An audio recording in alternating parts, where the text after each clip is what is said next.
ở con thà cài đã cho miền bàn bó so nhưng còn miền bàn bó so đà nhóm có miền đại nhưng miền bàn bó so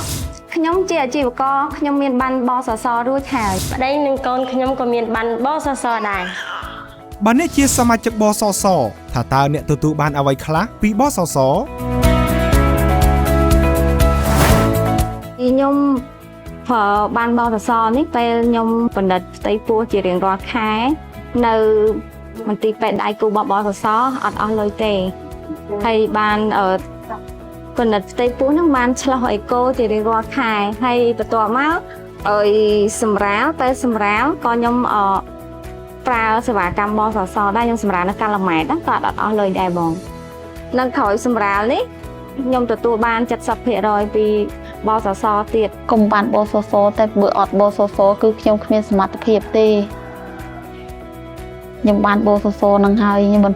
បានចេះប្រាប់កូនប្រាប់អីថាអើយកូនហើយម៉ែរងថ្ងៃក៏បានបសសទេបើអត់បសសម៉ែប្រហែលជាហូមបានប៉ុណ្ណឹងផងតាំងខ្ញុំបារម្ភពូខ្លាចខ្វះលុយឲ្យពេទ្យអីតែដល់ពេលខ្ញុំមានបានបសស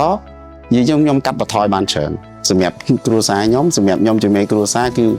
ខ្ញុំកក់ក្ដៅជាមួយបសអាចសម្រាប់ជីវភាពគ្រួសារខ្ញុំបានច្រើនណាមួយអត់ទៅគ្រួសារពេលដែលខ្ញុំខ្វះខាតអីចឹងដល់ពេលខ្ញុំមានបសគឺខ្ញុំរៀងស្រួលបងអត់ទៅចំណាយលុយច្រើនអត់មាន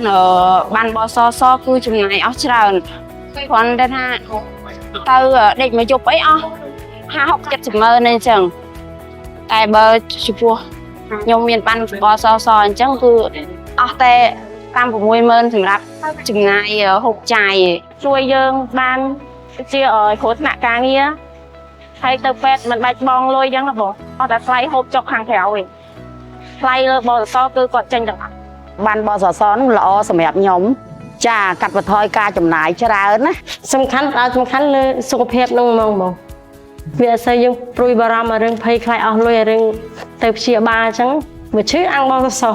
តែអត់អស់លុយអញ្ចឹងខ្ញុំសម្រេចចិត្តថាទៅធ្វើឲ្យកូនមួយទៀតមែនហើយនៅពេលដែលលោកអ្នកមានបានសមាជិកបសសលោកអ្នកនឹងទទួលបានសេវាពិនិត្យផ្ទៃពោះមុននឹងក្រោយសម្រាលនិងថ្លៃសម្រាលដោយឥតអស់ប្រាក់រួមទាំងទទួលបានប្រាក់បំណាច់មាតុភាពទៀតផងហើយនៅពេលដែលលោកអ្នកឈឺឬមានគ្រោះថ្នាក់លោកអ្នកក៏អាចទទួលបានសេវាពិនិត្យនិងព្យាបាលដោយឥតគិតថ្លៃនៅគ្រប់មន្ទីរពេទ្យដៃគូបសសទាំងអស់ហើយនៅពេលចាស់អាយុ 60 ឆ្នាំនោះលោកអ្នកនឹងទទួលបានប្រាក់ចូលនិវត្តន៍ពីបសសទៀតផង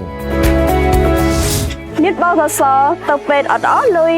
មានបសសសម្រាប់កូនមានប្រាក់ឧបត្ថម្ភមានបសសគ្រួសារសុខសាន្តមានបសសពេលចាស់មានប្រាក់សោធន